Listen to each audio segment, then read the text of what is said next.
Hello everyone, welcome back to Bal Yatra academy. मैं हूं ऋषभ और आज हम लोग स्टार्ट करने वाले हैं प्रोटिस्टा का क्लासिफिकेशन। लास्ट लेक्चर में हमने देख लिया था कि हमने कैसे प्रोटिस्टा को क्लासिफाई किया था। आज उसके क्लासिफिकेशन के अंदर हम एक एक जो डिविजन्स हैं उनको आराम से पढ़ेंगे। ठीक है, सबसे पहले हम लोग बात करेंगे क्राइजोफाइट्स की, उसके बाद यूग्लेनॉइड्स की, उसके बाद डायनोफ्लैजेलेट्स, स्लाइम मोल्ड्स, प्रोटोजोआ, सारे जितने भी क्लासिफिकेशंस हैं इसके अंदर हम लोग एनसीईआरटी के लाइन बाय लाइन पूरा एकदम डिटेल में समझेंगे ताकि कोई भी पॉइंट मिस ना हो। ठीक है, तो स्टार्ट करेंगे। सबसे पहला ग्रुप जो प्रोटिस्टा में हम पढ़ते हैं वो हैं क्राइजोफाइट्स। आप लोगों को याद रखना है कि प्रोटिस्टा का बेसिक फीचर क्या है। वो एक यूनिसेलुलर यूकैरियोट है। ठीक है, सबसे पहले वो सेकंड किंगडम आता है हमारे 5 किंगडम क्लासिफिकेशन में, है ना। हम सबसे पहले प्रोटिस्टा में पहला डिवीजन पढ़ेंगे जिनका नाम है क्राइजोफाइट्स। ठीक है, क्राइजोफाइट्स। अभी याद रखना, आज जो हम लोग पढ़ने वाले हैं वो है फोटोसिंथेटिक प्रोटिस्ट। ठीक है, क्या है? Photosynthetic protist. इसका मतलब क्या हुआ? ऐसे प्रोटिस्ट जो फोटोसिंथेसिस करने की कैपेबिलिटी रखते हैं, मतलब जिनमें क्लोरोफिल्स प्रेजेंट होगा। अब देखो एनसीईआरटी क्या कहती है। एनसीईआरटी पहले ही लाइन में कहती है कि इस ग्रुप के अंदर क्या कहती है NCERT? This group includes golden algae जिनको डेस्मिड्स भी कहा जाता है, एंड डायटम्स। देखो, गोल्डन एल्गी और डायटम्स, ये ग्रुप में हम लोग ये दो सब ग्रुप्स, इनके अंदर ही ग्रुप्स हैं, उनके बारे में पढ़ने वाले हैं। ठीक है, इनके अंदर एक ऑर्गेनिजम्स के ग्रुप हैं। अब देखो, इसमें एल्गी वर्ड आ रहा है, इसका मतलब यही है कि ये प्लांट से अपनी प्रॉपर्टी रिजेंबल करता है, मतलब प्लांट की तरह प्रॉपर्टी शो करता है। हमने पहले भी जाना था कि ये फोटोसिंथेटिक हो सकते हैं तीनों। कौन कौन से तीनों? सबसे पहले क्राइजोफाइट्स, सेकंड डायनोफ्लैजेलेट्स और थर्ड यूग्लिनॉइड्स। यूग्लिनॉइड्स तो एकदम हायर प्लांट की प्रॉपर्टी ही रखता है फोटोसिंथेटिक के दौरान। ठीक है, अब देखते हैं इसमें और डिटेल में कि ये ग्रुप में गोल्डन एल्गी और डायटम्स तो होते हैं। अब उनके हैबिटेट पढ़ेंगे, फिर स्ट्रक्चर पढ़ते हैं। सबसे पहले देखिए हैबिटेट क्या है। इनका हैबिटेट क्या है? ये इनका हैबिटेट तो एक्वेटिक ही होगा, क्योंकि इतना इवॉल्व नहीं हुए हैं ये कि टेरेस्ट्रियल हो सके। ठीक है, तो ये एक्वेटिक ही होंगे, लेकिन एक्वेटिक में भी ये फ्रेश वाटर में भी रह सकते हैं और मरीन वाटर में भी रह सकते हैं, मतलब शुद्ध पानी में भी और खारे पानी में भी। शुद्ध पानी और खारा पानी एक्वेटिक हैं, लेकिन दोनों में पाए जा सकते हैं। ठीक है, इतना आप लोगों को समझा। अब इसका स्ट्रक्चर देख लेते हैं। इसके स्ट्रक्चर में सबसे ज़्यादा ज़रूरी है इसका सेल वॉल। इसका ए पढ़ेंगे पहले, सेल वॉल। देखिए, अब इसका सेल वॉल बहुत ज़्यादा इंपॉर्टेंट है, क्योंकि सेल वॉल पे बहुत बार नीट पे क्वेश्चन आ चुके हैं। अब देखिए इसका सेल वॉल होता कैसे है। नॉर्मली हम देखते हैं कि ये समझो सेल मेम्ब्रेन है, उसके अंदर ये न्यूक्लियस है। ठीक है, उसके अंदर ये न्यूक्लियस है। बाहर हमारा जो सेल वॉल है ये कुछ ऐसा दिखता है। ठीक है, एक ऐसा स्ट्रक्चर होगा और एक ऐसा स्ट्रक्चर होगा। समझे? ऐसे दो स्ट्रक्चर होते हैं।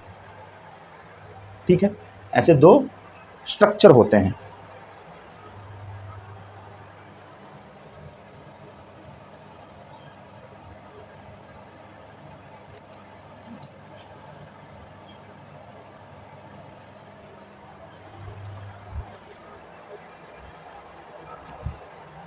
अब सेल वॉल जो है इनमें ऐसी स्ट्रक्चर पाई जा रही है। अब सेल वॉल में समझो, ये मैं लेबलिंग कर देता हूँ। ये न्यूक्लियस हो गया, ये न्यूक्लियस। ठीक है, ये सेल मेम्ब्रेन, और ये है सेल वॉल। अब देखो सेल वॉल कैसे दिख रहा है। ऐसा नहीं लग रहा कि सेल वॉल ऐसे एक के ऊपर एक फिट किया गया है ना। देखो ऐसे एक के ऊपर एक फिट किया गया है। तो सेल वॉल जो एनसीईआरटी कहती है, क्या कहती है कि सेल वॉल ऐसे दिखता है जैसे कि जो साबुन होती है ना, उसके डब्बे के जैसे सोप बॉक्स होता है, सोप बॉक्स ऐसे फिट होता है, वैसे ही सोप बॉक्स की तरह इसका सेल वॉल भी फिट होता है ना। और इसके अंदर ये तो सेल वॉल तो सेलुलोज की है, लेकिन हम एनसीईआरटी में सेलुलोज नहीं दिया है, क्योंकि इसके अंदर ऐसे ऐसे सिलिका के, देखो ऐसे सिलिका एम्बेडेड होती है। एम्बेडेड मतलब बीच बीच में ऐसे सिलिका प्रेजेंट होती है। तो ये समझो ये है सिलिका, और इसी सिलिका की वजह से बहुत ज़्यादा इंपॉर्टेंट है, आप लोगों को याद रखना कि इसके सेल वॉल में सिलिका मिलती है, जिसकी वजह से सिलिका ऐसा सब्सटेंस है जिनको ज़्यादा हम लोग डिस्ट्रक्टिबल नहीं है, ठीक है, मतलब उसको हम लोग जल्दी डिग्रेड नहीं कर सकते, ठीक है, इनडिस्ट्रक्टिबल है, मतलब वो लेयर्स में जमा होती रहती है ना, जल्दी ज़्यादा डिग्रेड नहीं होती। समझ में आ रहा है? तो सिलिका जो है वो इसके सेल वॉल में प्रेजेंट है। एनसीईआरटी क्या कहती है? एनसीईआरटी क्या कहती है आप लोग को ध्यान रखना है। तो सबसे पहले वो क्या कहती है कि forms two thin overlapping shells fit together as a soap box. क्या लिखेंगे इसमें सेल वॉल में कि टू थिन, याद रखना थिन, ठीक है, overlapping shells fit together as a soap box, ठीक है। Two thin overlapping shells, thin याद रखना, थिक आ गया तो गड़बड़ हो जाएगा। समझ में आया? और दूसरा पॉइंट लिख सकते हैं कि सिलिका इसमें होती है, silica embedded in cell wall making it indestructible. समझे? इनडिस्ट्रक्टिबल मतलब जल्दी टूटने वाली नहीं, जल्दी गलने वाली नहीं, है ना। जो समुद्र में पाए जाते हैं जीव, वो ऐसे अगर उनके पास इनडिस्ट्रक्टिबल चीज़ें होंगी तो समुद्र की जो सतह है उस पर जमा होते जाएगा कोई भी चीज़, ठीक है। अगर पॉन्ड में भी, पॉन्ड में ही मिल सकते हैं। फ्रेश वाटर मतलब पॉन्ड, रिवर, जहाँ पे मीठा पानी होता है। मरीन वाटर मतलब खारा पानी, समुद्र है वो हो गया, ठीक है, ओशंस, वहाँ पर हम लोग को देखने मिल जाएंगे। तो इनडिस्ट्रक्टिबल वॉल होना मतलब उसकी सतह पे जमा होते जाना। तो क्या ये जमा होगा? बिल्कुल जमा होगा, ठीक है। उसका भी अलग फीचर है, वो भी बहुत ज़्यादा इंपॉर्टेंट लाइन हो सकती है। अब इनका हम लोग स्ट्रक्चर पढ़ लेते हैं, इनकी फ्लैजेला भी पढ़ लेते हैं, इनके पास फ्लैजेला होती है या नहीं। बी, ए फ्लैजेला, इनमें कोई फ्लैजेला नहीं होती, है ना, एब्सेंट लिख देते हैं, फ्लैजेला एब्सेंट या फिर नॉट प्रेजेंट। समझ में आया? फ्लैजेला इनमें नहीं होती। तो इनमें फ्लैजेला नहीं होती तो ये मूव कैसे करते हैं? अगर इनमें फ्लैजेला नहीं है तो ये मूव कैसे करेंगे? ये मूव नहीं करेंगे, पानी इनको बहा के लेके जाएगा, ठीक है, पानी इनको बहा के लेके जाएगा, अपनी जो रिवर की फ्लो होगी उनके साथ ये बहते रहते हैं, ठीक है। और ये बहुत ज़्यादा माइक्रोस्कोपिक होते हैं। कैसे होते हैं? माइक्रोस्कोपिक। सी हम लोग देखेंगे साइज, साइज क्या है इनकी? माइक्रोस्कोपिक मतलब बहुत ज़्यादा छोटे, माइक्रोस्कोपिक मतलब माइक्रोस्कोप से ही दिखने वाले ऑर्गेनिज्म को हम लोग माइक्रोस्कोपिक कहते हैं। अब देखो, ये माइक्रोस्कोपिक है और जिसमें फ्लैजेला नहीं है, मतलब बहुत छोटी है और उसके पास फ्लैजेला नहीं है, तो क्या होगा? ये जो नदी है ना, उसके बहाव के साथ बहती है। कौन?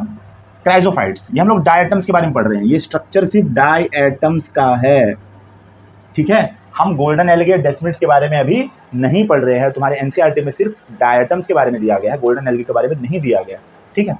अब देखो, डायटम्स का स्ट्रक्चर, सेल वॉल देख लिया, फ्लैजेला देख लिया, साइज देख लिया। अब हमको पता चला कि माइक्रोस्कोपिक हैं, microscopic and have no flagella, therefore they move with water current मतलब पानी का बहाव, ठीक है, पानी के बहाव के साथ बहेंगे, है ना। और ऐसी मूवमेंट को हम लोग प्लैंक्टोनिक मूवमेंट कहते हैं, ठीक है। And this type of movement is called planktonic movement.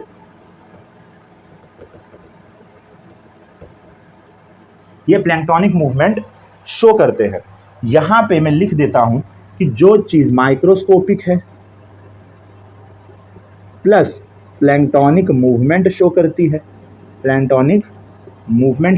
है, उनको हम लोग क्या कहते हैं? उनको हम लोग प्लैंक्टॉन्स कहते हैं। क्या कहते हैं? प्लैंक्टॉन्स। तो क्या डायटम्स प्लैंक्टॉन्स हैं? हाँ बिल्कुल। क्यों प्लैंक्टॉन्स हैं? क्योंकि नदी के बहाव के साथ बहते हैं और ये बहुत छोटे होते हैं, इनके पास फ्लैजेला नहीं होती, ठीक है। तो इतने पॉइंट्स आप लोगों को समझ में आ गए? इनमें कोई डाउट है ना? बोलिए। अब देखो, इनके फंक्शंस भी हम लोग देख लेंगे कि इनके सिलिका की वजह से क्या होता है, ठीक है। और भी एक दो पॉइंट्स हैं जो बहुत ज़्यादा इंपॉर्टेंट होने वाले हैं। तो पहले इतना आप लोग लिख लो, मैं इसको मिटा देता हूँ, उसके बाद हम लोग आगे बढ़ते हैं, ठीक है। हो गया। जैसा कि हमने देखा, इनके सेल वॉल के अंदर सिलिका एम्बेडेड है, जो बनाती है इनकी वॉल को इनडिस्ट्रक्टिबल, ठीक है, जल्दी बायोडिग्रेडेबल होना नहीं चाहती इनकी सेल वॉल। अब देखो इसकी वजह से इनको क्या इनके क्या यूजेस हैं और इनकी वजह से क्या होता है, ठीक है। अब देखो ये सिलिका एम्बेड होने की वजह से, इनके फंक्शंस देख लेते हैं कि ये इकोलॉजी में क्या रोल प्ले करते हैं और हम इनका क्या इस्तेमाल कर सकते हैं, है ना, अपने यूज़ में हम लोग कैसे लाते हैं इनको, ठीक है। अब देखो यहाँ पे मैं लिख सकता हूँ कि डायटम्स लेफ्ट बिहाइंड, है ना, large amount of cell wall, है ना, सेल वॉल, और cell wall have silica, therefore over billions of years, cell wall collected at surface of earth, है ना। ये देखो डायटम्स के पास बहुत ज़्यादा सिलिका होता है और जब ये मरते हैं, जब प्रोटिस्टा मर जाते हैं तो क्या होता है, ये तो मर जाते हैं लेकिन इनकी सेल वॉल जो है इनडिस्ट्रक्टिबल है। तो सेल वॉल कलेक्ट होती रहती है कहाँ पर, सतह पे, और सतह पे कलेक्ट होने की वजह से बिलियंस ऑफ ईयर्स में ये लोग बहुत ज़्यादा लेयर बना देते हैं, ठीक है। और ये लेयर सरफेस की अर्थ पे कलेक्ट हो जाती है और surface of earth, and this is called as diatomaceous earth, ठीक है। ये बहुत ज़्यादा इंपॉर्टेंट टर्म है, आप लोग को याद रखना है कि डायटमेशियस अर्थ कौन बनाता है, डायटम्स ही बनाते हैं। क्यों? क्योंकि उनके बॉडी में सिलिका होती है, सेल वॉल में सिलिका होती है, ठीक है। नेक्स्ट पॉइंट, अब डायटमेशियस अर्थ के ऊपर जो कलेक्ट हुआ है, जो सब्सटेंस कलेक्ट हुआ है, सिलिका डिपॉजिट हुआ है, वो कैसा होता है, खुरदुरा होता है, खुरदुरा एकदम खड़बुड़, ठीक है। मतलब ग्रिटी, तुम लोग एनसीईआरटी में क्या दिया है, ग्रिटी वर्ड दिया है। तो ग्रिटी होने की वजह से हम उसको अपने यूज़ में कैसे लाते हैं, ठीक है, हम उसको अपने यूज़ में कैसे लाते हैं। तो डायटमेशियस अर्थ कैसा है, ग्रिटी है ना, ग्रिटी है मतलब रफ लिख लो, रफ। तो हम लोग उसको कैसे यूज करते हैं, यूज्ड एज, सबसे पहले हम लोग उसको यूज कर सकते हैं पॉलिशिंग में, सेकेंड फिल्ट्रेशन में, ठीक है। पॉलिशिंग में यूज कर सकते हैं हम लोग उसको, फिल्ट्रेशन में यूज कर सकते हैं। किसका filtration of oils and syrups, जो सिरप्स होते हैं और ऑयल्स होते हैं उनके फिल्ट्रेशन में हम इस डायटमेशियस अर्थ के ऊपर जो डिपोजिशन हुआ है, मतलब जो डायटमेशियस अर्थ बना है, उसको हम लोग यूज़ कर सकते हैं। क्योंकि ग्रिटी है, ग्रिटी वर्ड याद रखना, ठीक है, GRITTY, ठीक है। ये तो पॉलिशिंग और फिल्ट्रेशन में यूज़ होता है, इसका फंक्शन याद रखना, ठीक है। अब तुम लोग को पता है कि ये फोटोसिंथेटिक है, ठीक है, और फोटोसिंथेटिक होने की वजह से ये क्या करेगा, ये एज अ प्रोड्यूसर एक्ट करेगा। कैसे? प्रोड्यूसर मतलब जैसे हम देखते हैं ना, एक फूड चेन होती है, तो जो स्टार्टिंग में होता है वो प्रोड्यूसर होता है, उसके बाद कंज्यूमर्स होते हैं, प्राइमरी कंज्यूमर, सेकेंडरी कंज्यूमर, ठीक है, मतलब जो उनको खाएंगे। तो प्रोड्यूसर मतलब जो सबसे पहले फूड बनाते हैं, मतलब जो फोटोसिंथेसिस करते हैं। तो हम लोग क्या कह सकते हैं, इनके लिए एक एनसीईआरटी में लाइन दी गई है कि diatoms being photosynthetic acts as a chief producer मतलब बहुत बड़े वाले प्रोड्यूसर हैं ये, ठीक है, बहुत बड़े वाले प्रोड्यूसर हैं। कहाँ पे? ओशन में, ठीक है, इन ओशन। तो ये हमारा क्राइजोफाइट्स पूरा एंड हुआ, है ना। सारे पॉइंट्स हमने अच्छे से डिटेल में समझे, उसका डायग्राम भी देख लिया, है ना।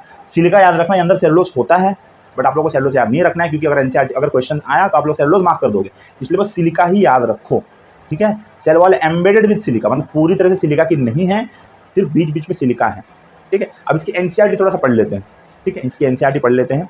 आप लोग को स्क्रीन पे एनसीईआरटी दिखेगी, उसकी लाइन्स आप लोग एक बार साथ साथ में मेरे रीड कर लीजिएगा, उसको आप लोग को पूरा ही समझ जाएगा, पूरा क्लियर ही हो जाएगा, ठीक है।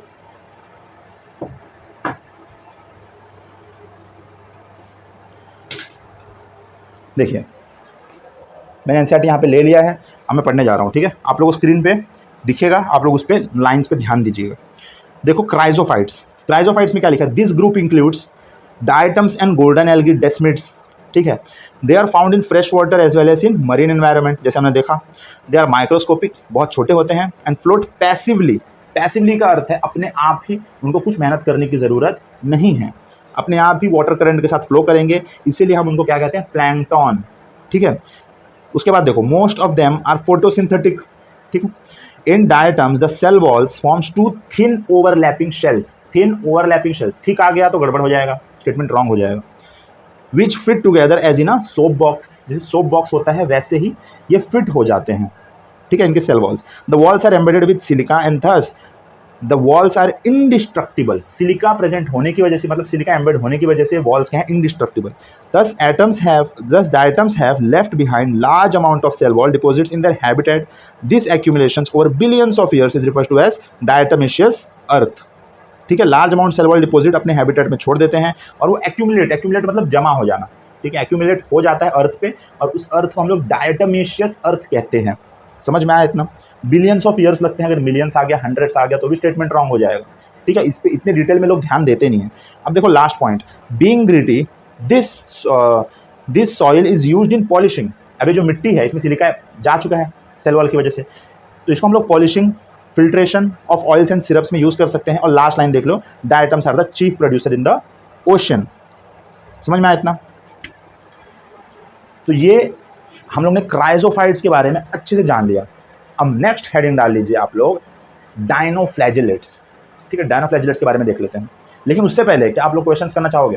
5 क्वेश्चंस करते हैं फटाफट से। ठीक है, 5 क्वेश्चंस करेंगे और आप लोग पहले अटेम्प्ट करो या फिर लास्ट में क्वेश्चंस करते हैं। ठीक है, ये सब होने के बाद हम लोग लास्ट में क्वेश्चंस करेंगे। डन है? ओके, ये तीनों हम लोग पढ़ लेते हैं, उसके बाद क्वेश्चंस करेंगे। पहले इसको मिटा देता हूँ, उसको लिख लो। हो गया लिख के? ठीक। देखिए, जो सेकंड ग्रुप है हमारा, उनको हम लोग कहते हैं डायनोफ्लैजिलेट्स। अब देखो इनके नाम में ही फ्लैजिलेट्स है, फ्लैजिलेट्स है, तो क्या इनके पास फ्लैजिला होगा? बिल्कुल इनके पास फ्लैजिला होगा। ठीक है, लेकिन यहाँ पे डायटम्स के पास, मतलब क्राइजोफाइट्स के पास फ्लैजिला नहीं था। अब देखो इनके पास पहले इनका हैबिटेट देख लेते हैं। इनका हैबिटेट एक्वेटिक ही होंगे, ऑब्वियस सी बात है, ये एक्वेटिक ही होंगे, मतलब पानी में रहने वाले। लेकिन कौन सा पानी? कौन सा पानी? ये लोग जैसे हमारा क्राइजोफाइट्स दोनों पानी में रह रहा था, वैसे ये लोग सिर्फ मरीन में रहते हैं। मतलब मोस्टली मरीन लिखा है इसमें, ओनली मरीन नहीं लिखा है, मोस्टली मरीन लिखा है।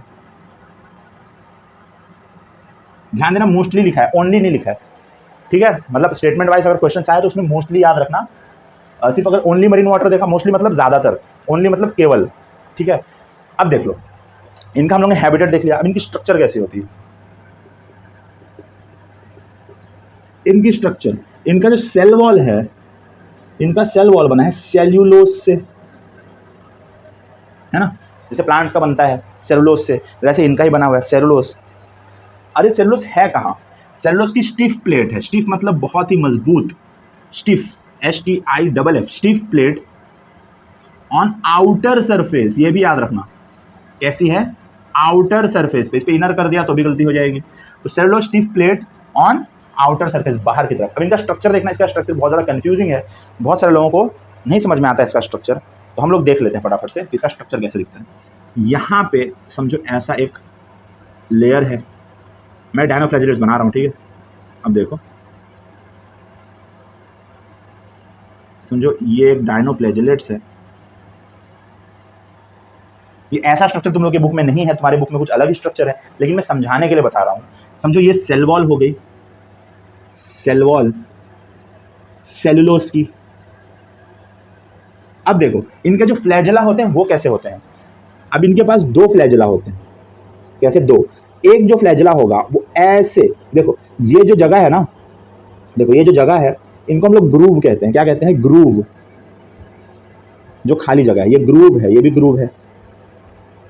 और ये समझो ये सेल वॉल के मतलब पार्ट्स ही हैं, बस बीच में जगह छोड़ दी गई है। ये गोल है पूरा, है ना, ये सर्कल में है, बड़े बीच बीच में जगह छोड़ दी गई है, तो ये ग्रूव है। अब देखो ये ग्रूव के अंदर एक तो जो फ्लैजेला है वो ऐसे आएगा, मतलब सीधे बाहर, मतलब सामने से। और एक फ्लैजेला कैसे जाएगा? ऐसे लॉन्जिट्यूडनल, ऐसे यहाँ से। ये लॉन्जिट्यूडनल गया, ये ट्रांसवर्स, ये घूम के पीछे से यहाँ से आएगा। ठीक है, समझे क्या? एक फ्लैजेला तो डायरेक्ट नीचे आ गया, ये ग्रूव है, ग्रूव ये है। ठीक है, ये जगह, ये तो फ्लैजेला है। इसको और इसको हम लोग फ्लैजेला कहेंगे। ये भी फ्लैजेला है और ये भी फ्लैजेला है। लेकिन ये फ्लैजेला कैसे हैं? देखो, एक फ्लैजेला नीचे की तरफ आ रहा है, मतलब ऐसे सामने की तरफ आ रहा है तुम्हारी तरफ, और एक फ्लैजेला ये ग्रूव के थ्रू घूमते घूमते ही पीछे से आ रहा है। समझ में आया इतना? तो इस फ्लैजेला को हम लोग कैसे बोलेंगे? सबसे पहला होगा ये लॉन्जिट्यूडिनल फ्लैजेला, ये लॉन्जिट्यूडिनल फ्लैजेला है। और दूसरा जो फ्लैजेला है इसका नाम है ट्रांसवर्स फ्लैजेला। क्या नाम है? Transverse flagella. तो दो तरह के फ्लैजेला है हमारे पास, एक है लॉन्जिट्यूडिनल फ्लैजेला और एक ट्रांसवर्स फ्लैजेला। डायनोफ्लैजेलेट्स का स्ट्रक्चर समझो, है ना, दोनों 90 डिग्री पे हैं, मतलब एक दूसरे के परपेंडिकुलर है फ्लैजेला। देखो, एक दूसरे के परपेंडिकुलर है। अब मैं बोल सकता हूँ कि ट्रांसवर्स फ्लैजेला जो है वो ग्रूव के अलोंग रन करता है, मतलब ग्रूव के अलोंग ही चलता है, ऐसा। ठीक है, तो यहाँ पे हम लोग फ्लैजेला के बारे में लिख देते हैं। इसका फ्लैजेला का स्ट्रक्चर थोड़ा इंपॉर्टेंट है। कैसे लिखेंगे इसके फ्लैजेला के बारे में? फ्लैजेला तो लिखेंगे हम लोग most of them have two flagella, है ना, most of them have two flagella. अब टू फ्लैजेला में वन इज लॉन्जिट्यूडिनल समझते हो ना, लॉन्जिट्यूडिनल ऐसा है, लॉन्जिट्यूड लैटिट्यूड, ठीक है। One is longitudinal, other is transverse, transverse है। कैसा है? ट्रांसवर्स है। And lies in a furrow, क्या लिखा है? And lies in a furrow between cell walls, ठीक है। मतलब जो ये वॉल प्लेट्स हैं, क्या बोलेंगे इनको? सेल वॉल की प्लेट्स है ये, सेल वॉल प्लेट्स हैं, मतलब सेल वॉल की प्लेटें हैं, ठीक है, अलग अलग। अब इनके बीच में फरो है, फरो, ग्रूव को हम लोग फरो भी कह सकते हैं, मतलब खाली जगह। तो फरो बिटवीन सेल प्लेट्स, तो सेल प्लेट्स के बीच में जो जगह है उनके अलॉन्ग ये रन करते हैं, है ना, इनको हम लोग ट्रांसवर्स फ्लैजेला कहते हैं। और एक लॉन्जिट्यूडिनल है जो सीधे सामने आ जाते हैं। इतना समझ में आया आप लोगों को? फ्लैजेला समझ में आया। अब इनके पिगमेंट्स के बारे में देख लेते हैं। सी, ए हो गया सेल वॉल, बी हो गया फ्लैजेला, अब सी हो जाता है इनके पिगमेंट्स, ठीक है, सेल वॉल, फ्लैजेला और पिगमेंट्स। अब देख लीजिए यहाँ पे इनके पास बहुत अलग अलग टाइप्स के पिगमेंट प्रेजेंट है। इनका कोई पर्टिकुलर कलर नहीं होता, बहुत सारे अलग अलग डायनोफ्लैजेलेट्स होते हैं और वो अलग अलग ही कलर शो कर सकते हैं। तो इनके पास हो सकता है क्लोरोफिल तो होगा ही, क्लोरोफिल हो सकता है, कैरोटिनॉइड हो सकता है, ज़ैंथोफिल हो सकता है, ठीक है। और इनके पास एक अलग ही, ठीक है, पेरिडिनिन करके एक पिगमेंट होता है, कैरोटिनॉइड का ही टाइप है, पेरिडिनिन। ये सब एनसीईआरटी में नहीं है। एनसीईआरटी में क्या है मैं बताता हूँ। एनसीईआरटी में है कि ये लोग डिफरेंट कलर शो कर सकते हैं। क्या कर सकते हैं? डिफरेंट कलर शो कर सकते हैं, शो डिफरेंट कलर्स, क्योंकि इनके पास बहुत सारे अलग अलग तरह के पिगमेंट्स प्रेजेंट हैं। अब डी, ठीक है, पिगमेंट्स की बात तो हो गई। अब इनके न्यूट्रिशन के बारे में बात कर लेते हैं। इनकी न्यूट्रिशन कैसी है? फोटोसिंथेटिक, इसमें तो कोई डाउट ही नहीं है। न्यूट्रिशन कैसी है इनकी? फोटोसिंथेटिक, क्योंकि ये फोटोसिंथेटिक डायटम्स में ही आते हैं। समझ में आया इतना? तो ये देख ले, सेल वॉल देख ले, फ्लैजेला देख ले, पिगमेंट्स देख ले, न्यूट्रिशन भी देख लिया हम लोग ने। अब इनके कुछ स्पेशल पॉइंट्स हैं, जैसे हमने डायटम्स के बारे में पढ़ा था, डायटमेशियस अर्थ फॉर्म करता है, वैसे ये भी एक चीज़ फॉर्म करता है जिसकी वजह से सबकी मौत हो जाती है। किसकी? मरीन एनिमल्स की, जैसे फिशेस, उनकी डेथ हो जाती है। कैसे? अब ये रिप्रोडक्शन करता है, ये जो रिप्रोडक्शन करता है ये फिजन से करता है। फिजन मतलब एक का डबल हो जाना, एसेक्सुअल रिप्रोडक्शन है ये, फिजन, ठीक है। तो जो रिप्रोडक्शन है वो फिजन है, टाइप है फिजन, ठीक है। तो ये फिजन के थ्रू इतना ज़्यादा जल्दी मल्टीप्लाई करता है, इतना जल्दी मल्टीप्लाई करता है कि वहाँ पर जैसे फाइकोबिलिन्स है ना, ये वाली, सॉरी, पेरिडिनिन जो है वो रेड कलर की दिखती है, रेड पिगमेंट है। तो पेरिडिनिन के प्रेजेंट की होने की वजह से ऐसे इतना ज़्यादा मल्टीप्लाई करते हैं कि पूरी जो लहरें हैं ना, समुद्र जो है वो वहाँ पे जहाँ पर ज़्यादा इनके मल्टीप्लिकेशन हो रहा है डायनोफ्लैजेलेट्स का, वहाँ पर क्या हो जाता है? पूरा लाल लाल दिखने लगता है। इनका एक जीनस है, स्पेशल जीनस है गोनियोलैक्स, ठीक है, उनकी प्रॉपर्टी है ये, ठीक है, गोनियोलैक्स की प्रॉपर्टी है।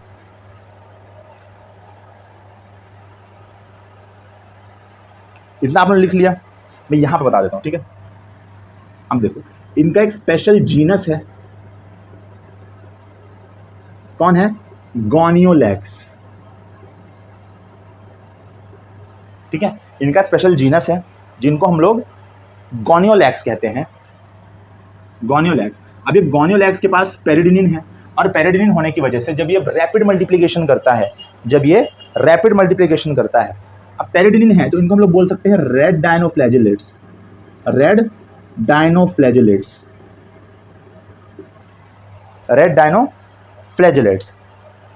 ये करता है मल्टीप्लाई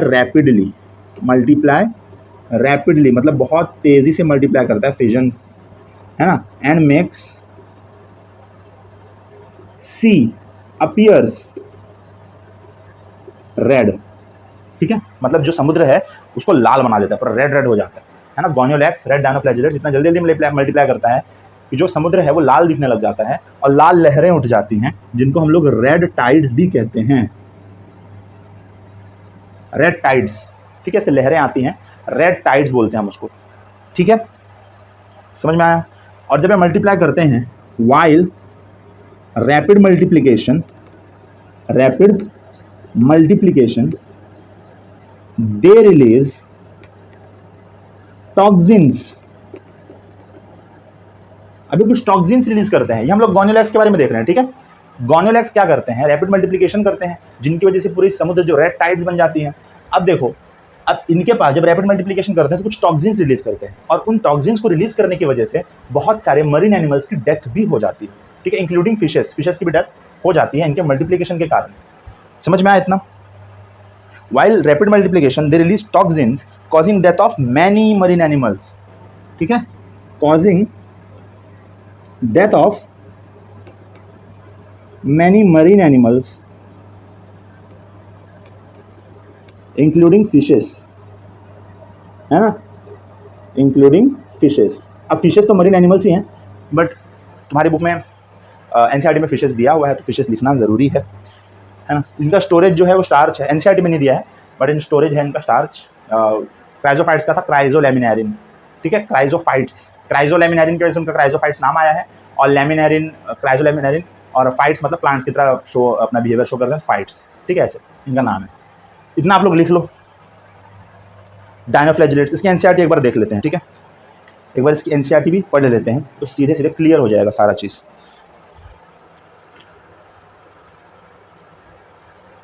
देख लीजिए एनसीईआरटी, देखो डायनोफ्लैजेलेट्स।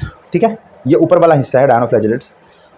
सबसे पहले, these organisms are mostly marine and photosynthetic.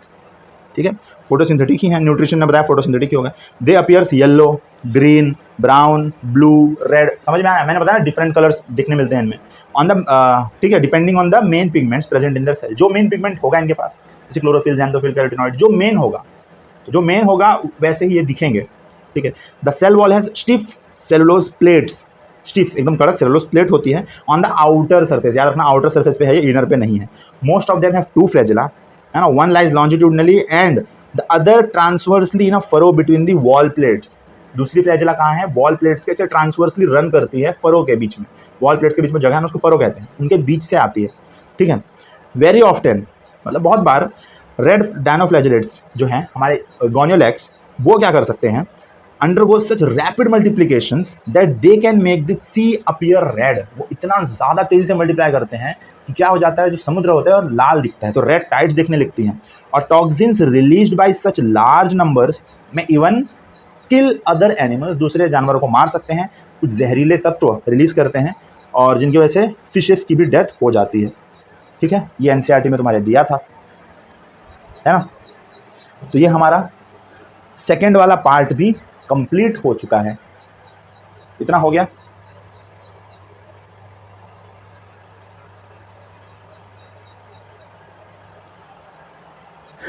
अब देखो, अब दो हमने पढ़ लिया है। ठीक है, अब इनके ऊपर हम कुछ क्वेश्चंस कर लेते हैं, अच्छे अच्छे क्वेश्चंस। कुछ मैं 10 क्वेश्चंस मैंने लाया है ना। 5 क्वेश्चंस हम लोग यूग्लिनॉइड्स पे करेंगे, अपना क्राइजोफाइट्स पे करेंगे, और 5 क्वेश्चंस हम करेंगे डायनोफ्लैजेलेट्स के ऊपर। यूग्लिनॉइड्स नेक्स्ट लेक्चर में हम लोग पढ़ेंगे। ठीक है, तो सबसे पहले क्राइजोफाइट्स। आप लोग के पास सबसे पहले क्वेश्चन आएगा स्क्रीन पे, आप लोग को अपने आप ही उसको अटेम्प्ट करना है वीडियो को पॉज करके, और वीडियो पॉज करने के बाद में उसके सोल्यूशन से डिस्कस करूंगा एक एक क्वेश्चंस के।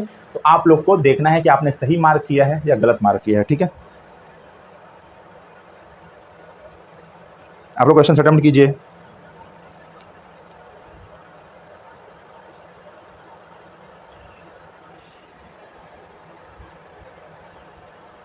पॉज करके क्वेश्चन अटेम्प्ट करो, ठीक है।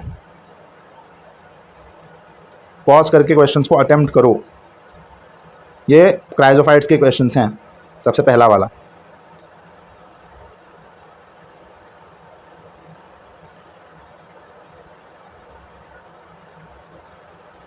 हो गया, पांचों क्वेश्चंस आपने कर लिए, ठीक है।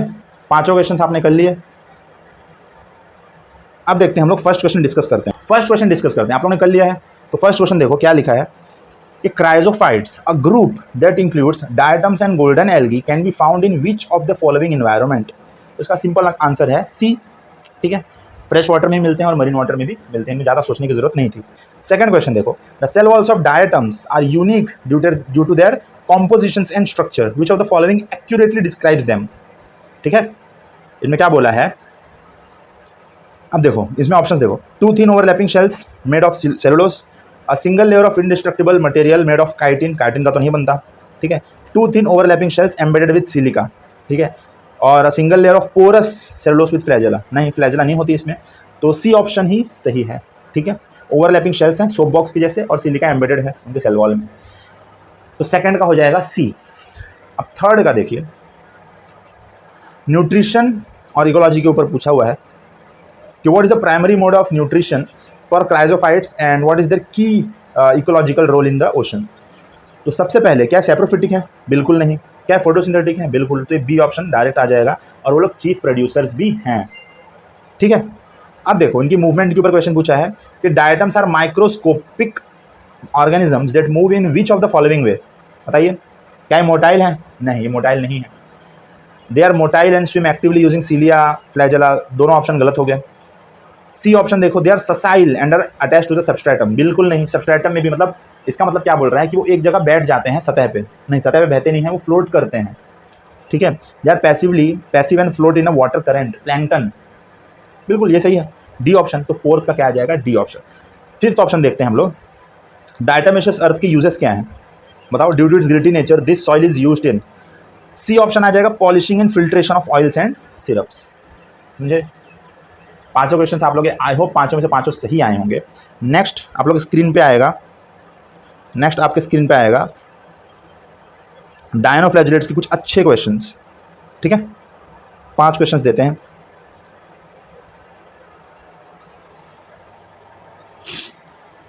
पांच क्वेश्चंस दे रहे हैं, आप लोग पांचों क्वेश्चंस को अटेम्प्ट करो, ठीक है।